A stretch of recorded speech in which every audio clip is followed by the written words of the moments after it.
I'm 72 years old today. I'm sitting in a house that cost me $3 million. I have a luxury car in the garage that I barely drive. My bank account has more money than I could spend in 3 lifetimes. And you know what? I would give it all away, every single penny, just to go back to that day 40 years ago and make a different choice. My name doesn't matter. What matters is my story.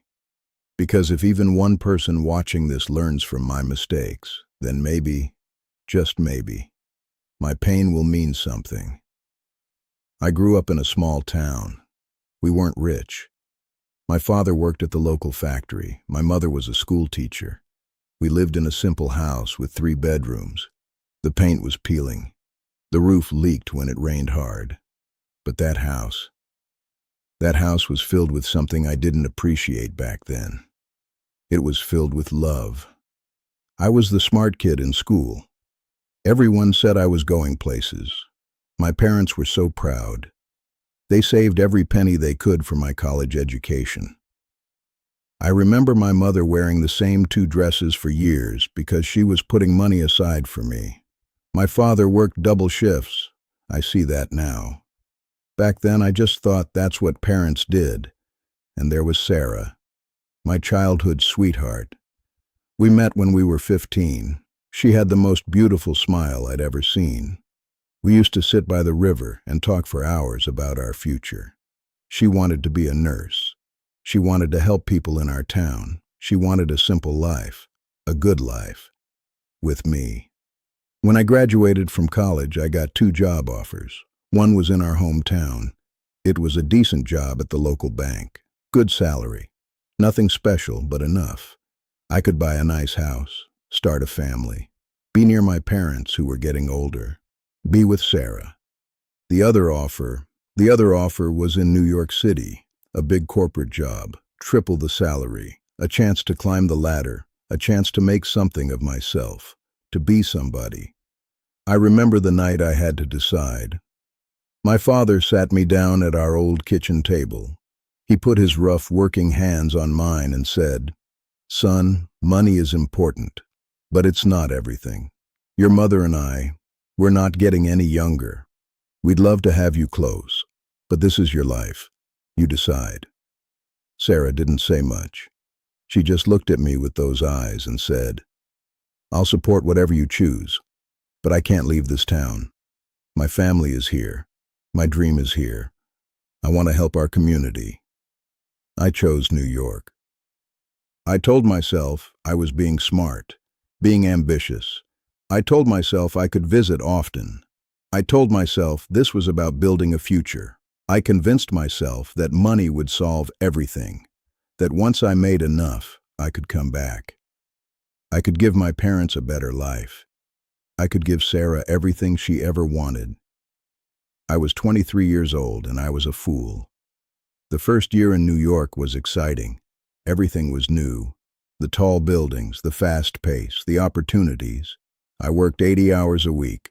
I barely had time to think. That's what I told myself when I missed calling home, when I canceled my visits, when I was too tired to write letters. Sarah and I tried long distance for 6 months. But I was never available, always in meetings, always working on projects, always chasing the next promotion. She called less and less. I told myself it was mutual, that we were growing apart naturally. Then one day, my mother called. She was crying. Sarah was getting married. To Tom Henderson. He owned the hardware store in town.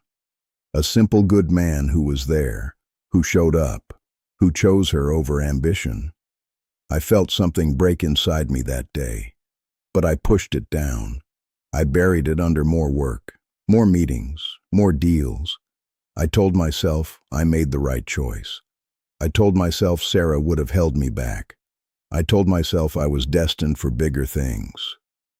2 years later, I got another call. My father had a heart attack. He survived, but he was weak. He needed help. My mother asked if I could come home for a while. I said I couldn't. I was about to close the biggest deal of my career.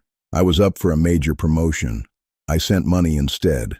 A lot of money. I paid for the best doctors, the best care. I thought money fixed it. My father died 6 months later.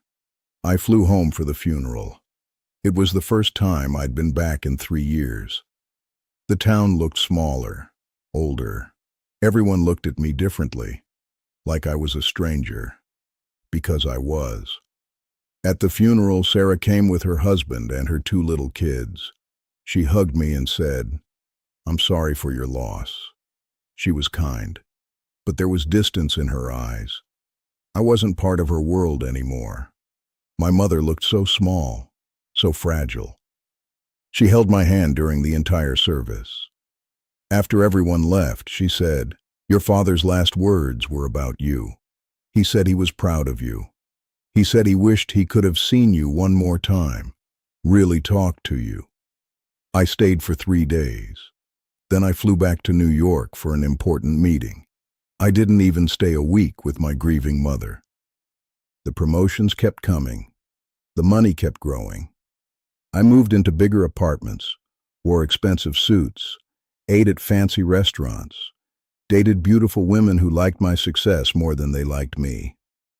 I was 35 and I was making more money in a year than my father made in his entire life. I thought I had won. I thought I had made it. My mother called every Sunday. I answered maybe once a month. The conversations were short, awkward. She'd tell me about the town, about people I used to know, about Sarah's kids growing up, about how she was alone in that old house. I'd tell her I was busy. I'd promised to visit soon. I'd send her money she never asked for. "I don't need money," she'd say softly. "I need my son." But I always had an excuse, always had something more important. A business trip, a conference, a meeting that couldn't be rescheduled. Years blurred together. 40 came, then 45. I made partner at my firm. I bought a vacation home. I had investments, properties. My net worth was in the millions, and I was empty. I'd wake up in my king-size bed in my luxury apartment, and I'd feel nothing. The women I dated never stayed long. They said I was emotionally unavailable, cold, distant. They were right. My friends were all work colleagues. Our conversations were about markets and deals. We didn't talk about real things, about life, about feelings. When I left the office, I realized I had no real friends at all. I was 48 when I got the call that changed everything. It was a neighbor from back home, Mrs. Patterson. She used to babysit me when I was a kid. "Your mother had a stroke," she said. "She's in the hospital. It's bad. You need to come home, now." This time I didn't hesitate. I caught the next flight, but I was too late. My mother died 2 hours before I landed. I never got to say goodbye. I never got to tell her I was sorry. I never got to tell her that she was right, that I should have come home, that I should have been there. The guilt was unbearable. The funeral was small. The house was empty. I went through her things. She had kept every single letter I'd ever sent, every birthday card, every photograph. On her nightstand was a picture of me from college graduation. She had fallen asleep looking at that picture. In her diary, I found an entry from 2 weeks before she died.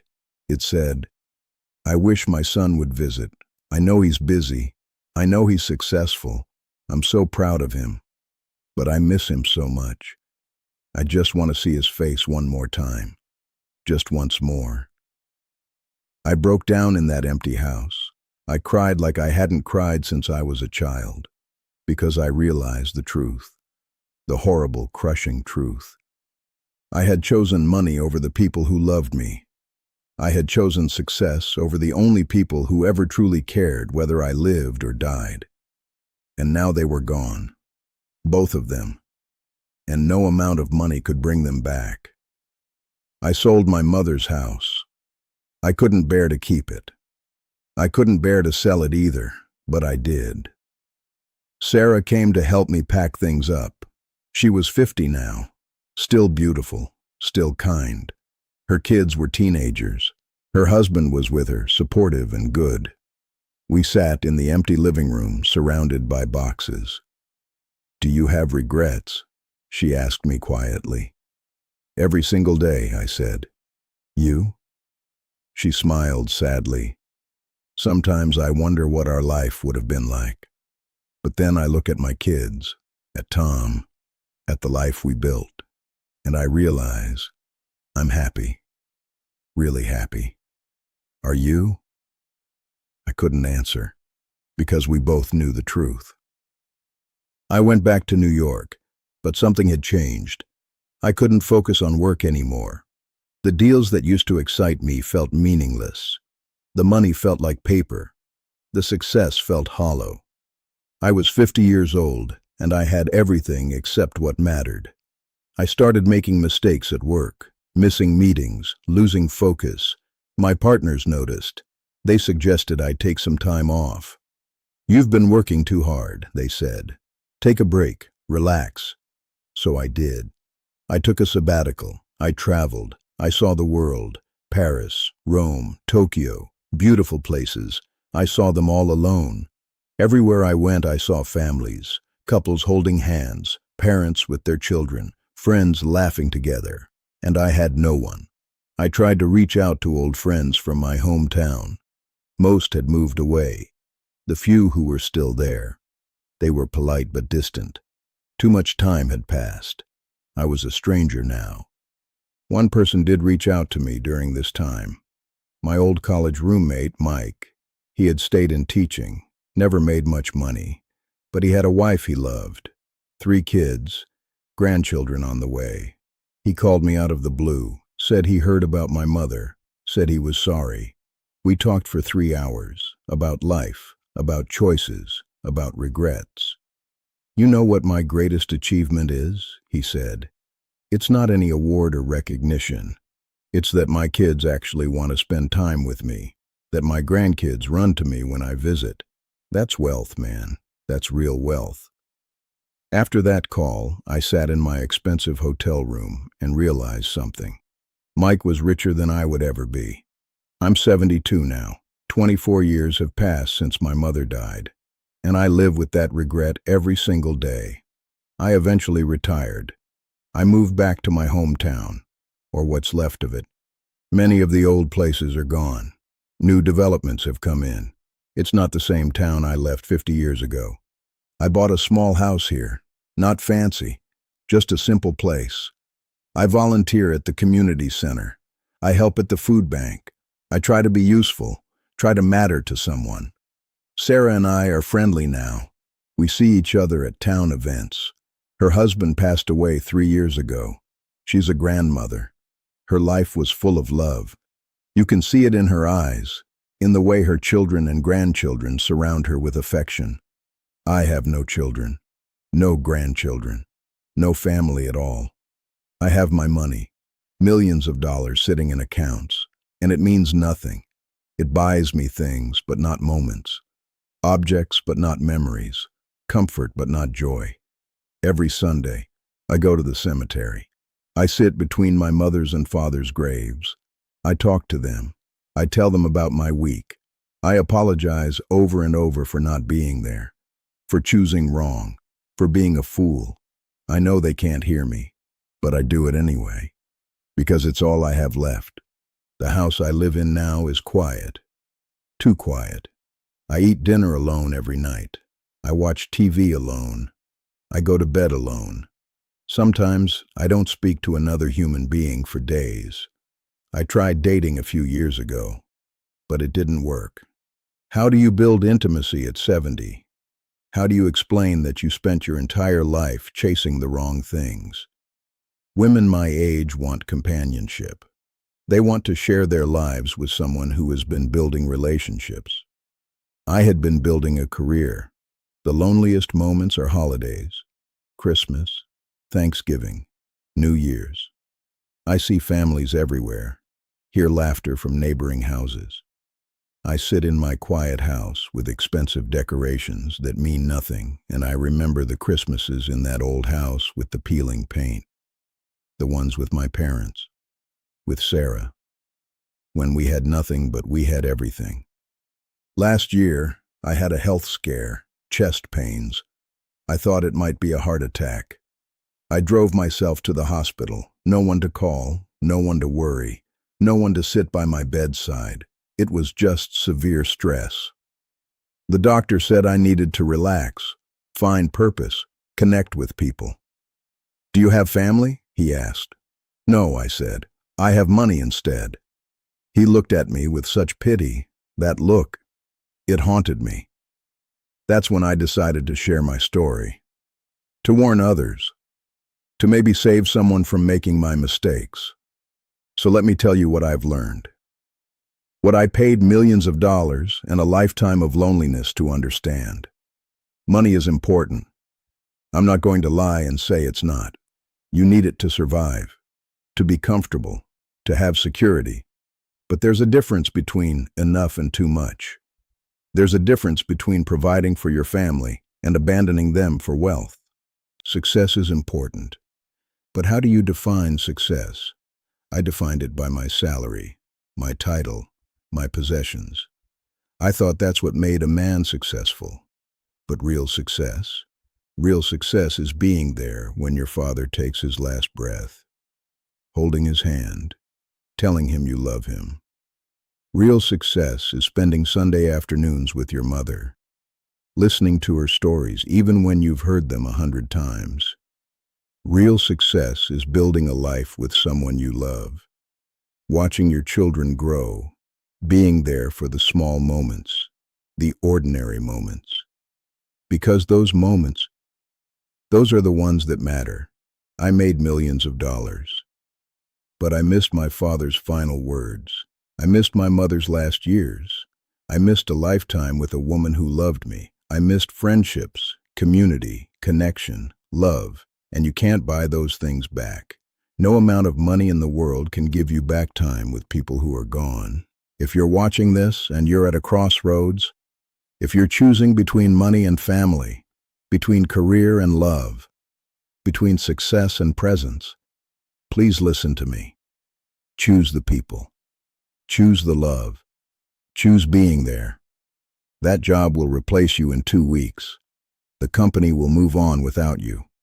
The money you make will be spent or saved and forgotten. But your children? They will remember if you were there or not. Your parents? They will die one day wishing they saw you more. Your partner? They will either grow old with you or without you. I chose wrong. I chose ambition over love, money over moments, success over presence. And now I'm 72 years old. I have everything money can buy and nothing that makes life worth living. Don't be me. Don't wait until everyone is gone to realize what mattered. Don't sacrifice your relationships on the altar of success. Don't trade your one precious life for numbers in a bank account. Your parents won't be around forever. Your children grow up fast. Time moves whether you're present or not. And once it's gone, it's gone. No amount of money can buy it back. I thought money would buy me happiness. I spent 40 years chasing it, sacrificing for it, believing in it. I was wrong. And now I live with that truth every single day in my big empty house. Learn from me. Don't become me. That's all I have to say. That's my story, my warning, my regret. If this resonates with you, share it with someone who needs to hear it.